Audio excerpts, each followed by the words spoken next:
Welcome to my channel साहिल मोरडिया। आज का video है इंजन फ्लश पे।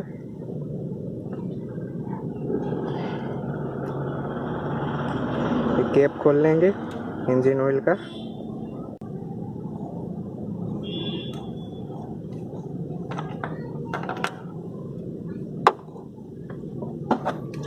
ये मेरे पास वैक्स पोल का है इंजन फ्लश, तकरीबन 300 रुपये का पड़ा है।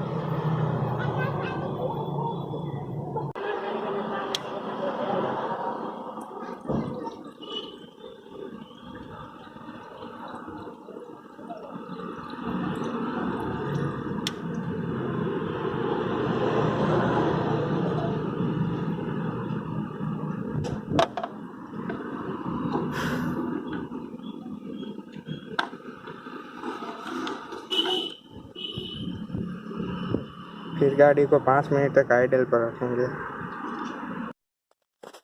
5 मिनट आइडल पे रखने के बाद हम इसका ऑयल ड्रेन कर देंगे। वो मेरी पुरानी वीडियो में है, ऑयल कैसे चेंज करते हैं। आप ये काम मैकेनिक के पास करवाइए, वही ठीक रहेगा।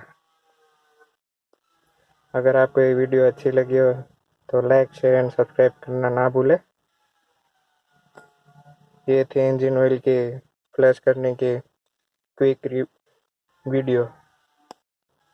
Thank you for watching video.